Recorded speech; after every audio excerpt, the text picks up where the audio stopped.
नमस्कार, मैं हूं आशीष चित्रांशी और आप देख रहे हैं the news launcher. Hot topic with Hemant Atri. Control room Hemant भाई को ले आइए स्क्रीन पर। स्वागत है हेमंत जी आपका। प्लेन क्रैश का असली विलन कौन? ये सवाल करीब करीब अब जो है 48 घंटे से ज्यादा का वक्त गुजर गया है, 50-52 घंटे हो रहे हैं। ये सवाल आज भी वही खड़ा है जहां 50-52 घंटे पहले था, वही का वही। इस असली विलन को बचाने की एक मुहिम शुरू हुई। कुछ लोग भजन कीर्तन कर रहे हैं। भजन कीर्तन भगवान वाला नहीं, उस विलन को बचाने के लिए भजन कीर्तन। और कई किरदार हैं, मतलब अगर कहें कि इस विलन को बचाने में कौन लगा है तो एक व्यक्ति को चिन्हित करना मुश्किल हो जाता है। ऐसा लगता है कि पूरा एक इकोसिस्टम उसको बचाने में लगा हुआ है। और उस इकोसिस्टम में भारत में बैठे लोग ही नहीं है, ऊपर बैठे कुछ संकी भी हैं जो रोज उलझुल बकते। इस पूरे इकोसिस्टम के बारे में अगर पड़ताल की जाए तो कई चौंकाने वाले रिश्ते भी खुलते हैं। उन रिश्तों में एक रिश्ता हमारे साहब का भी है, 10 साल पुराना रिश्ता, उस पर भी चर्चा कर। मैं बात कर रहा हूं बोइंग, वही बोइंग जिसका 737 मैक्स दुनिया भर में कुख्यात है, बदनाम नहीं कुख्यात।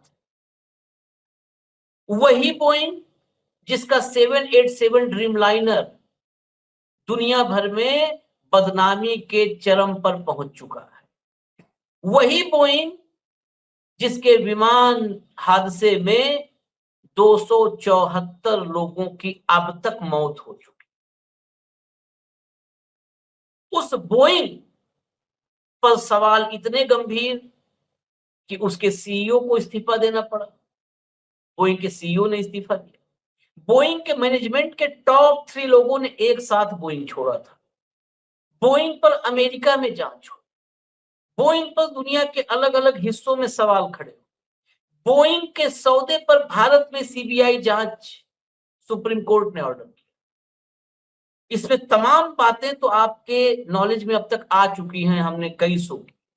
लेकिन उस विलेन को बचाने में पूरी शिद्दत के साथ कौन लगा है और उस विलेन के साथ साहब का रिश्ता 10 साल पुराना, ये दोनों आज की चर्चा में खोले। हेमंत भाई का एविएशन सेक्टर में एक बड़ा अनुभव रहा है रिपोर्टिंग का। एविएशन को कवर करते रहे हैं, जैसे जो भी फील्ड रिपोर्टर होते हैं उनकी बीट्स होती है, कांग्रेस बीट या डिफेंस, डिफेंस के साथ एविएशन। एक रिपोर्टर के जेब में 2-3 बीट्स होती हैं। तो एविएशन एक लंबे वक्त तक 15 साल तक एविएशन कवर किया, सुखोई पर सीरीज लिखा। तो एविएशन को करीब से देखा हुआ है। क्या क्या डीजीएमए से लेकर के और एविएशन मिनिस्ट्री में कैसे खेल होते हैं। सौदों में जब एयर इंडिया था, प्रफुल्ल पटेल, 2 दिन से 48 घंटों से हम इस नाम को भूल नहीं पा रहे हैं। विलन की बात होती है तो लगता है कि विलन के साथ कुछ पंटर भी दिखते हैं फिल्मों में, तो उनकी भी चर्चा कर की जाए। लेकिन क्या करें, बहुत इस देश में राजनीतिक मजबूरियां चारों तरफ ऐसी हैं कि लोगों को आलोचना और बुराई सुनना हजम नहीं होता। तो चलते हैं सीधा।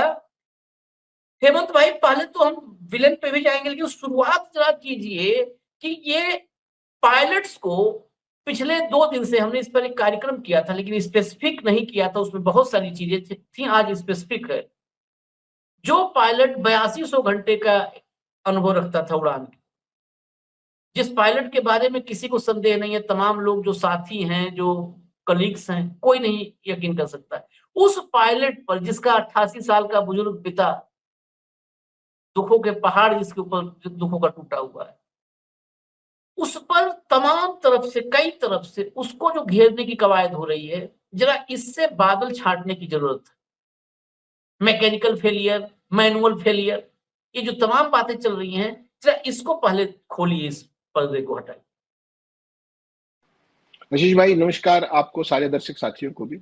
देखिए, बेहद संवेदनशील और गंभीर मसला है और पूरी दुनिया के करोड़ों अरबों फ्लायर्स जो हवाई जहाज से उड़ते हैं, उनके जीवन मरण का सवाल है, उनके विश्वास का सवाल है एविएशन इंडस्ट्री के ऊपर। तो इस पर जिस तरीके की नॉन सीरियसनेस नहीं होनी चाहिए, वो ना केवल भारत के मीडिया में बल्कि पूरी दुनिया में देखी जा रही है पिछले 50 घंटे में, जैसा आपने कहा। और अगर टेक्निकल शब्दों में आप कहेंगे तो एक इन्फोवार छेड़ दिया गया है, इन्फोवार। और वो इन्फोवार को आप अगर अपनी भाषा में कहें तो एक प्रोपेगेंडा छेड़ा गया है कि उसमें सब दोषी हैं, बेचारे दिवंगत पायलट जो आज अपने आप को डिफेंड करने भी नहीं आ सकते, वो सबके तरीके से सबके निशाने पर इसलिए है, इस पूरे इकोसिस्टम जिसको आपने बहुत अच्छा शब्द दिया, क्योंकि वो बेचारे अपने आप को डिफेंड नहीं कर सकते। तो आप जो कुछ मरना है उनके मत्थे मत दीजिए। और इसके पीछे की मानसिकता देखनी पड़ेगी आशीष भाई आपको।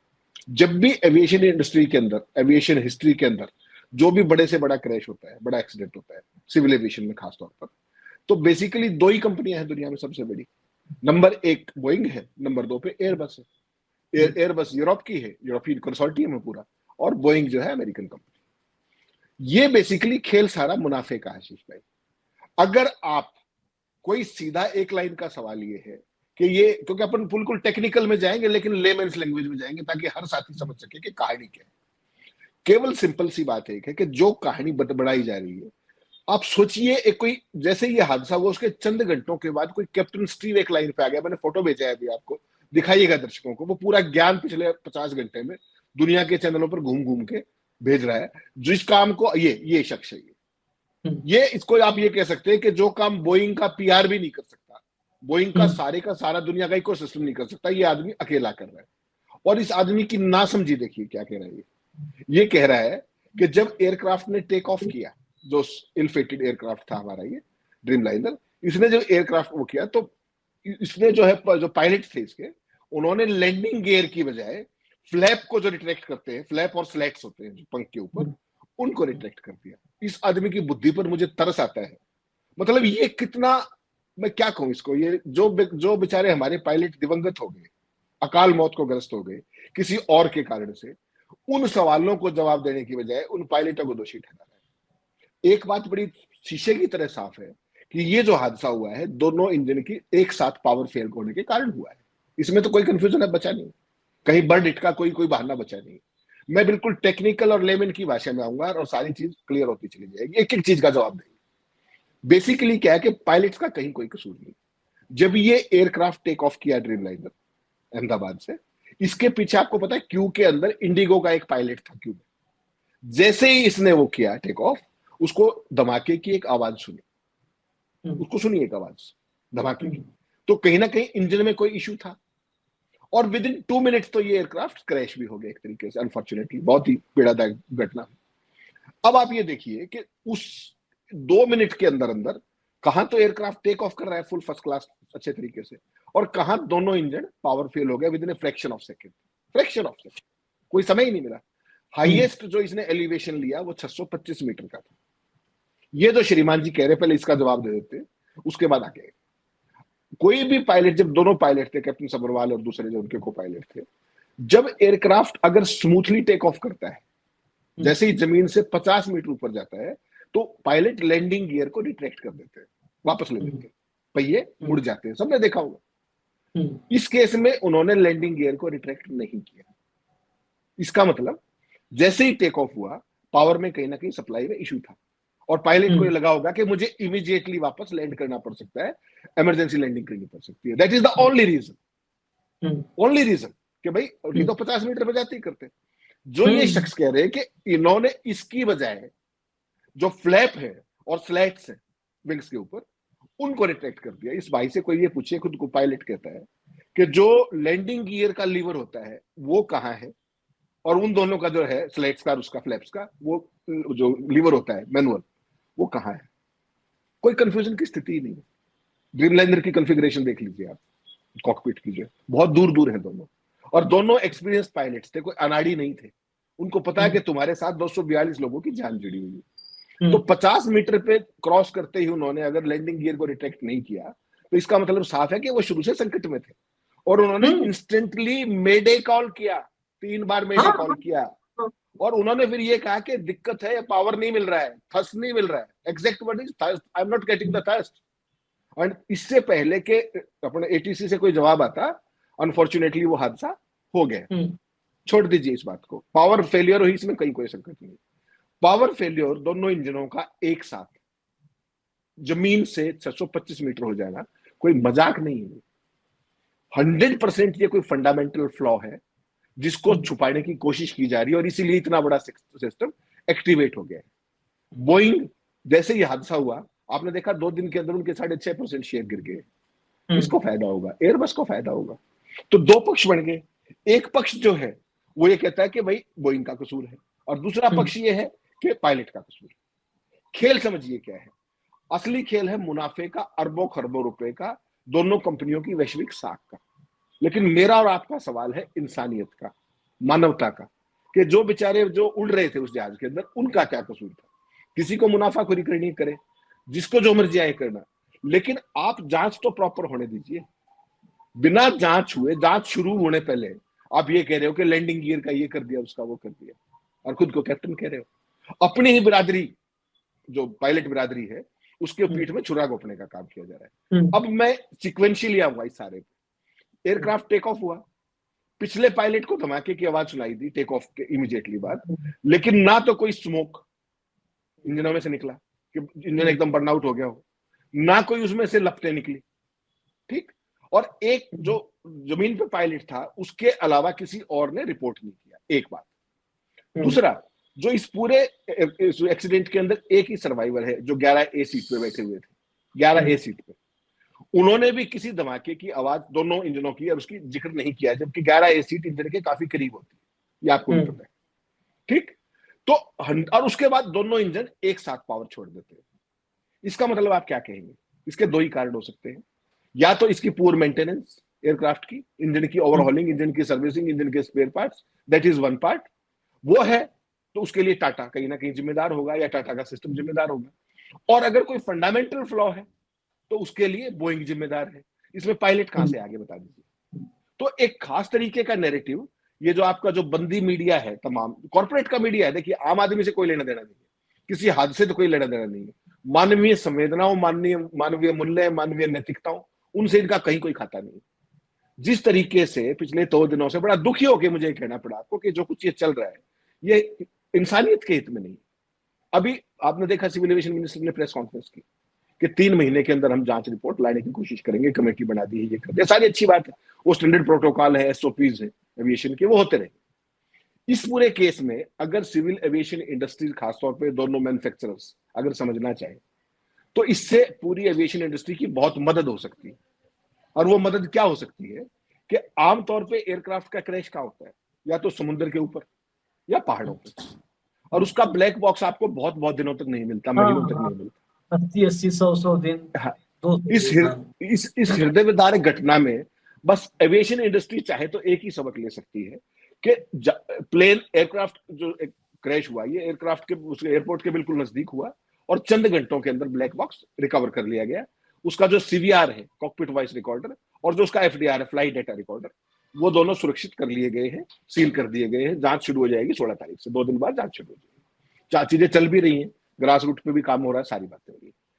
मेरा इसमें जो दूसरा कह रहा है कि इस सारे में अगर आप प्रीलिमिनरी, अगर प्रोफेशनली इस चीज को लें, दर्शकों की भाषा में अगर कहूं, तो हर एक एयरक्राफ्ट के अंदर आशीष भाई एक सिस्टम होता है, अकार्स बोलते हैं उसको, ACARS, that is aircraft communication reporting addressing system.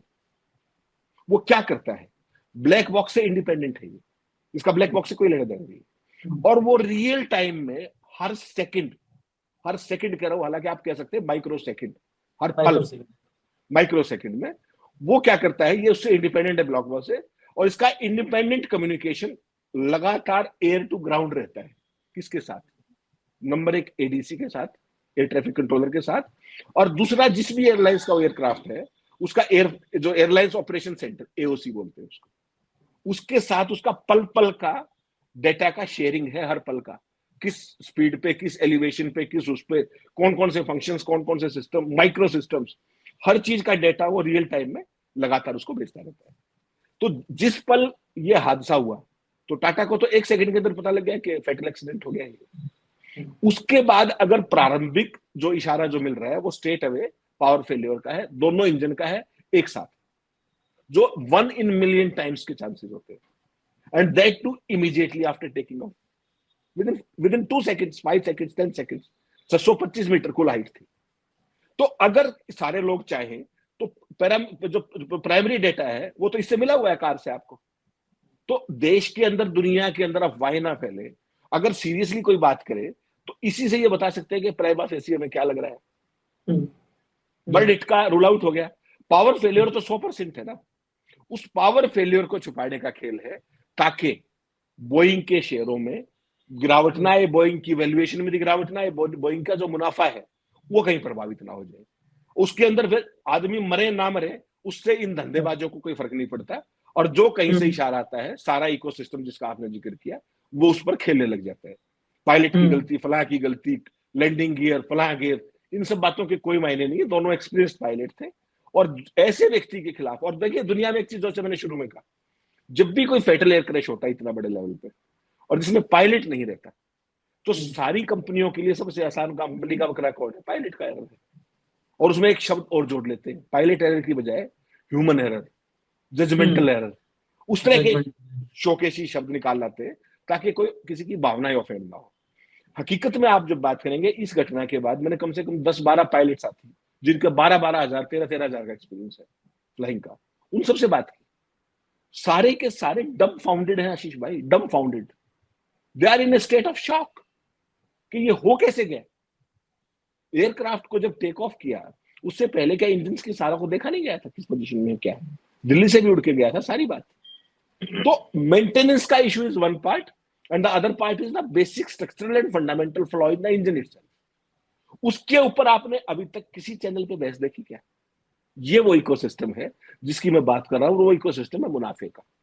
उसके अंदर बोइंग एक पक्ष हो सकता है, एयरबक्स एक पक्ष हो सकता है, डोनाल्ड ट्रंप अमेरिका को रिप्रेजेंट करते हैं, उधर यूरोपियन यूनियन है। वो सारे का सारा एयरबस वर्सेस बोइंग, उस सारे खेल के अंदर जो ये जो मृत आत्माएं हैं जिनको हादसे में डेथ हुई, ग्राउंड पे हुई एयरक्राफ्ट के अंदर, आपने कहा 274 के आसपास हो चुकी है अब तक। तो एयरक्राफ्ट में 241 थे, बाकी तो बेचारे डॉक्टर्स इल फेटेड और वो सारी चीज थी। उनको कब न्याय मिलेगा? उनको न्याय आशीष भाई एक ही सूरत में मिलेगा, जब आप इसके रियल रीजंस पे आओ कि इस हादसे का असली कारण क्या था। और वो रियल रीजन आज तक तो आने नहीं दिया गया कभी। आज तक आपने किसी एक्सीडेंट में देखा किसी कंपनी की जिम्मेदारी फिक्स की गई? जवाब है ना। तो अब सारी की सारी जिम्मेदारी हमारे सिस्टम पर है। देखिए इसके अंदर अमेरिका की वो भी आएंगे जांच एजेंसी, ब्रिटिश भी आ रहे हैं, हमारे भी आ रहे हैं, एयरक्राफ्ट एक्सीडेंट ब्यूरो, सारे लोग आ रहे हैं। लेकिन क्या उस ईमानदारी के साथ जांच होगी इसकी, या ये भी एक वैसी ही जांच होगी जैसी होती आई है, human error, judgemental error, pilot error? Pilot ने तो मेडे कॉल कर दिया, 3 बार किया, और हाइट सिर्फ इतनी 625 मीटर पे थी कि उसके पास तो बेचारे के पास रिस्पॉन्ड करने का भी समय नहीं था। जो उसने लैंडिंग गियर को रिट्रैक्ट नहीं किया, इसका मतलब बड़ा साफ है कि उसको जैसे ही उसने जमीन से टेक ऑफ किया उसको तुरंत आभास हो गया था कि कुछ गड़बड़ है। उसको पायलट की एरर बता करके एक दिवंगत आत्मा के उसको खराब ना करे। इसके मामले की जांच होनी चाहिए, प्रॉपर जांच होनी चाहिए, निष्पक्ष जांच होनी चाहिए, और मुनाफाखोरी से इतर जांच होनी चाहिए। वरना इस पूरे खेल में देखिए बोइंग तो निकल जाएगी। बोइंग के पास तो कॉर्पोरेट की पावर है, डॉलर की पावर है पूरी दुनिया के अंदर। आप सोचिए भारत की सिविल एविएशन की क्या साख बच जाएगी, एयर इंडिया की क्या साख बच जाएगी। एयर इंडिया तो हमारा मेन स्ट्रीम सारे का सारा वो था, ब्रांड है हमारे देश की। और टाटा की क्या साख बच जाएगी। इसलिए टाटा के लिए भी ये जरूरी है कि देखिए आमतौर पर इस देश के अंदर आप, बड़ी इंटरेस्टिंग चीज ये है कि पूरे देश के अंदर जब से मोदी जी की सरकार आई है, हर एक बिजनेस, चाहे वो पोर्ट का हो चाहे एयरपोर्ट का हो, सारा किसके पास गया है? अडानी के पास। एयर इंडिया क्यों नहीं गई टाटा के पास, ओ अडानी के पास? क्योंकि air India was terribly loss making. इसको भी देखना पड़ेगा, और टाटा को भी समझना चाहिए कि टाटा ने जब ये लिया तो उन सारी चीजों को उनको देखना चाहिए था जो भी उनके वो थे। तब नहीं लिया तो अब तो कम से कम टाटा की भी जिम्मेदारी है कि वो सामने आकर के सच्चाई बताएं। और सामने आके सच्चाई बताने का 3 महीने में जांच होगी, तब तक तो एक किस्सा ही पुराना हो जाएगा। 3 महीने के 6 भी हो सकते हैं, पता ही आपको। लेकिन जो एक आर्स का जो aircraft communication reporting addressing system है, उसका तो कम से कम डेटा के आधार पर आप कह सकते हो ना कि ये चीज सामने आई, पावर फेलियर इसलिए हुआ और इंजन रिलाइट इसलिए नहीं हो पाई। पायलट के पास तो टाइम नहीं था। लेकिन ये जो आजकल के मॉडर्न इंजन है, ये ऑटो रिलाइट भी हो जाते हैं, या तो कुछ भी नहीं हुआ, या तो with in 2 minutes everything happened and everything was finished. तो ये जो चीज है ना, ये मुनाफे की प्रवृत्ति, इसको छोड़ करके रियल रीजंस में जाना पड़ेगा अगर भारत को अपनी साख बचानी है। तो अब ये मोदी जी को देखना पड़ेगा कि क्या वो ट्रंप के सामने सीना तान के कि भारत की जो एक्सीडेंट इन्वेस्टिगेशन ब्यूरो वो कह सकती है कि नहीं इसमें ये था, जो प्रॉब्लम है सच्चाई, चाहे वो मेंटेनेंस का, चाहे स्ट्रक्चरल है, चाहे इंजन का डिफेक्ट है, वो बताना चाहिए। लेकिन दो तीन बातें इसमें आपने कहा कि साख, एयर इंडिया की साख तो खत्म कब की कर चुकी है, जब से सरकार के हाथ में एयर इंडिया रही, सरकार ने, नेताओं ने, मंत्रालय ने उसकी साख खत्म कर दी। टाटा की साख जरूर सवाल दांव पर है, तो टाटा की साख, क्योंकि टाटा इस देश में ऐसा औद्योगिक ग्रुप रहा है जिसका इस देश में योगदान भी रहा है और सम्मान भी रहा है, तो टाटा जो है उसके साख है दांव पर। रही बात जांच वाला, आपने कहा 3 महीने, ये 3 महीने जांच, ये भी एक पता करना पड़ेगा। मैं आपको भी कर रहा हूं कि आप भी एविएशन वालों से पूछिए, ब्लैक बॉक्स मिलने के बाद समझने में कितना टाइम लगता है। ब्लैक बॉक्स अगर आपके हाथ में है, यही तो कुल मिला के फ्लाइट का सब कुछ आप कह लीजिए, कुंडली, उसमें नक्षत्र ग्रह कहाँ बैठा है, सब ब्लैक बॉक्स ही होता है। अब ब्लैक बॉक्स को क्या पढ़ने के लिए कोई डिकोड करना है कि भारत में कुछ नया, नई विधि और नई विधा डेवलप की गई हो कि डिकोड करेंगे? ब्लैक बॉक्स आने के बाद क्या 3 महीना लगना चाहिए, एक बड़ा सवाल। और मैं कह रहा हूं बिल्कुल क्लियर कि मैं विशेषज्ञ नहीं हूं, इसलिए मैं कह रहा हूं कि विशेषज्ञों से हेमंत भाई भी पूछें, हम भी पता करेंगे कि ब्लैक बॉक्स मिलने के बाद क्या 3 महीने लगते हैं। ब्लैक बॉक्स मिल गया है, उसके बाद इतना लंबा अगर समय लग रहा है, तो क्या फिर वही चंद्रचूड़ टाइप भगवान से पूछना है क्या कि भाई भगवान बताओ, ब्लैक बॉक्स तो ये बता रहा है, तुम बताओ क्या है। तीसरी बात, जब जांचें इस देश में महीने भर, 30 दिन से ऊपर जाती हैं, उसका अंजाम आप, जितने दर्शक हैं आप बताइए, बहुत सारे, हर यहाँ पर तो हर दूसरिया ऐसी घटना होती है जिसकी जांच करवाई जाती, कौन सी जांच की रिपोर्ट आपको याद है? 3 महीने बाद भूल जाएंगे। उन 274 परिवारों को छोड़ के, अभी तो संख्या हो सकता है और बढ़े, 274 अभी लास्ट डाटा मैंने देखा, उन 274 परिवारों को छोड़ करके किसे हमें याद रहेगा, किसे याद रहेगा? नहीं आशीष किसे भाई, आपने खत्म। आप बड़ा वाजिब सवाल कर रहे हैं। देखिए इस पूरी फ्लाइट का, इल फेटेड फ्लाइट का जो पूरी आपने जांच करनी है ना, वो 2.5 से 3 मिनट की कुल जांच है। जब आप हाँ, रनवे पे मूव करने लगे उससे लेकर के क्रैश तक 2.5 से 3 मिनट की। सीवीआर क्या होता है? सीवीआर इज कॉकपिट, जो है वॉइस रिकॉर्डर। उसके अंदर पायलट्स आपस में क्या बात कर रहे हैं कॉकपिट में, हाँ, हाँ, क्रू के साथ क्या बात कर रहे हैं, और एटीसी के साथ क्या बात कर रहे हैं। केवल 2.5 से 3 मिनट, इससे ऊपर नहीं है। बस और बस ऐसे ही उसके अंदर एफडीआर होता है, फ्लाइट डेटा रिकॉर्डर। तो फ्लाइट डेटा रिकॉर्ड। फ्लाइट की हाइट 650 मीटर, 25 मीटर, और डिस्टेंस 3 किलोमीटर, 4 किलोमीटर, इससे ज्यादा तो नहीं है। 2.5 किलोमीटर में तो हाँ, एक्सीडेंट ही होगा। 3 किलोमीटर, अब तो आ गया हाँ क्लियर। हाँ, ठीक। तो इसके लिए 3 महीने, और इसके अंदर जितने भी पैरामीटर्स हैं, हजारों पैरामीटर्स होते हैं। देखिए फ्लाइट के हर एक पैरामीटर्स, सेंसर में कोई प्रॉब्लम तो नहीं थी, जो भी चीज है, क्योंकि ऑटोमेटिक सेंसर्स बहुत ज्यादा है आजकल एयरक्राफ्ट के अंदर, सारा ऑटो मोड में सिस्टम में चलती है चीजें। तो वो सारी चीजें, तो इसमें 3 महीने का जो समय है, चलो एक्सपर्ट्स को कुछ भी कहते रहे, लेकिन जब फ्लाइट ही 2.5-3 मिनट की है, तो आपने बिल्कुल ठीक कहा कि 3.5 महीने की इसमें जांच का समय क्यों चाहिए। तो कहीं ना कहीं उस पूरे इश्यू को डायलेट करने की एक मंशा हो सकती है, नहीं तो प्राइमरी इंडिकेशंस तो आ सकते थे। दूसरा एक इंपॉर्टेंट चीज मैं और कहना चाह रहा हूं आपको, एयरक्राफ्ट आपने देखा उड़ते हुए, सारे देश ने वीडियो देखी उसकी, जब वो ऊपर उठा, अगर उसके किसी एक इंजन में प्रॉब्लम होती, टेक्निकल भाषा है लेकिन लेमन की भाषा, एयरक्राफ्ट टेक ऑफ हुआ, एक इंजन में अगर प्रॉब्लम आई, तो वो उस तरफ झुक जाता है, उस तरफ हल्का सा झुक जाता है। इसकी फ्लाइट देखिए आप इस एयरक्राफ्ट की, ये किसी उसको झुकने को या बोलते हैं, YAW या। ये एयरक्राफ्ट बिल्कुल स्मूथ चल रहा है, टेक ऑफ से लेकर के वहां टकराने तक, ना वो लेफ्ट झुका ना राइट झुका। इसका मतलब इंस्टेंटली दोनों इंजन का पावर फेलियर एक साथ हुआ और रिलाइट नहीं हो पाया, तो कोई सा इंजन चालू नहीं हो पाया, ना तो ऑटो मोड में और ना पायलट के, उनके पास तो समय ही नहीं था, सेकंड्स थे। तो ये सारा हुआ है। तो इसके मामले में जितने भी सिस्टम्स हैं, सरकार को कोशिश करनी चाहिए कि जितना जल्दी हो सके, इवन टाटा को कोशिश करनी चाहिए। इसमें 3 महीने की, तो कोई फ्लाइट 18 घंटे की है, 20 घंटे की है, तो एयरक्राफ्ट कैसे वो कर रहा था, वो सारी चीज आपको देखनी पड़ेगी। ये तो फ्लाइट ही 3 मिनट की है, उसमें टेक ऑफ करने से पहले जहाज के कौन कौन से पैरामीटर्स ग्राउंड पे चेक किए गए थे, नहीं किए गए थे, वो सारी रिपोर्ट आ जाएगी, वो तो ऑन रिकॉर्ड की बात है। तो इसमें 3 महीने किस लिए चाहिए आपको? तो ये वो इकोसिस्टम है जो कहीं ना कहीं इस मामले को डाइल्यूट करके, और जो मुनाफाखोरी जो बड़े कॉर्पोरेट है, चाहे वो एयर इंडिया, वो अब क्या नाम इसका, अपने बोइंग हो, चाहे वो अपने यूरोप की जो कंपनी है वो कंपनी हो, उन दोनों के बीच में एयरबस, उन दोनों के बीच का जो मुनाफाखोरी है उस सारे में सच्चाई ना दबे, कोशिश ये कर दीजिए। नहीं, बात यहीं तक नहीं है सिर्फ। बात सच दबाने के लिए आपने कहा कि मीडिया बंदी गिद्ध जो भी कहें, ये इनकी तो बात छोड़ दीजिए आप। बोइंग का 6% जो शेयर डाउन हो रहा है, वो समझ लीजिए कितना का नुकसान है, हजारों करोड़ का नुकसान है। वो सब मतलब पैसा पैसा उनके पास, आप मान लो कि कुबेर है, वो कुबेर है। और इन मीडिया हाउसेज की स्थिति बता दें आपको, वो कुबेर है और इनकी ये भिखमंगे, ये जो आप रिपोर्टर देखते हैं, आपको शायद अखबार में, शायद अखबारों में हो सकता है अभी ना ये चलन गया हो प्रतिष्ठित अखबारों में, टीवी में मैं टॉप लेवल के चैनल्स की बात बता रहा हूँ। टीवी में जो रिपोर्टर रखे जाते हैं, जो आईडी रख करके जाते हैं लोकतंत्र जिंदा रखने के लिए, ये आईडी बेचते हैं 50-50 हजार रुपए। रिपोर्टर बनना है, आईडी चाहिए, 50,000 रुपए का, 50-50 हजार में आईडी बेचते हैं।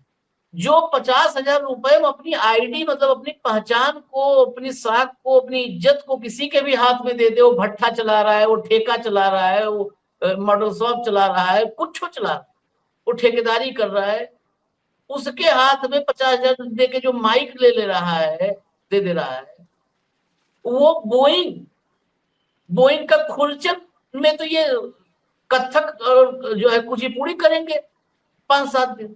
तो इसीलिए की रिपोर्ट कल से ही जब आनी शुरू हुई कि ये मैनुअल एरर, एक एरर से हो गई गड़बड़ी, पायलट का एरर, तभी मैंने पहला शो किया कि ये अब जो है झूठ फैलाने जा रहे हैं।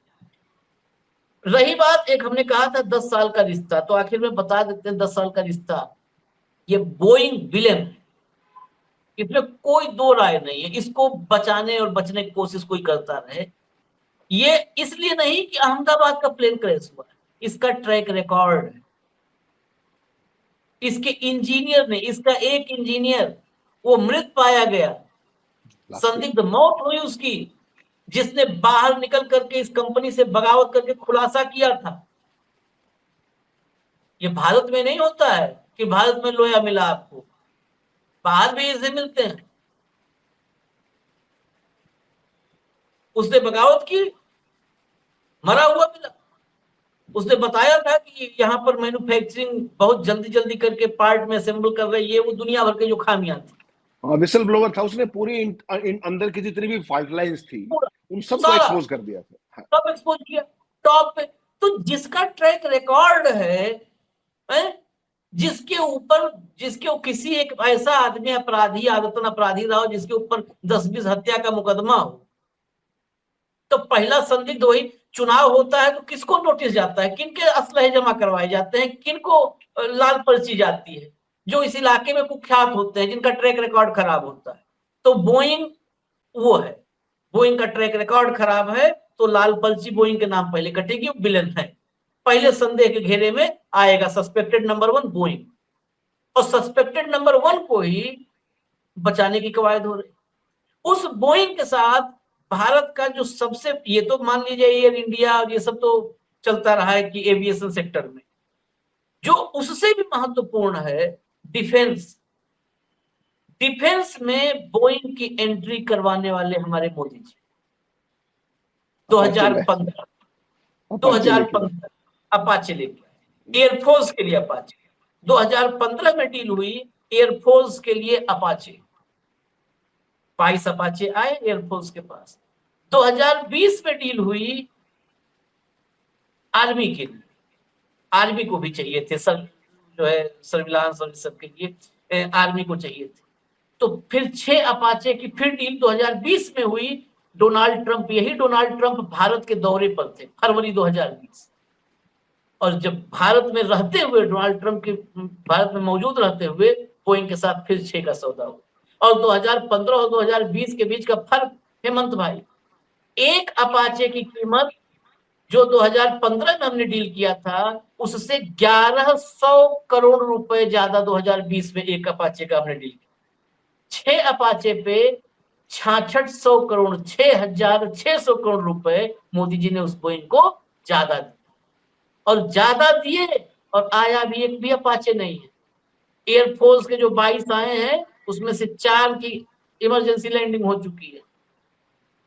4 की इमरजेंसी लैंडिंग किसी देश में हो जाए तो उसको तुरंत रिवैल्यूएट में जाते हैं और सौदा कैंसिल करते हैं, ग्राउंड फ्लीट कर ग्राउंड, देते हैं। फ्लीट फ्लीट सब फ्लीट- पहला पहला कदम फ्लीट ग्राउंड करने का होता कीड़ा फ्लीट वही ग्राउंड कर देते हैं। और किया मैंने एग्जाम्पल कल तो हमने इसमें साउथ कोरिया ने ग्राउंड कर दिया 2024 में, अक्टूबर 2024 में रिवैल्यूएट किया और ये अभी 2 महीने पहले 2025 में ग्राउंड कर दिया अपाचे को। बताइए।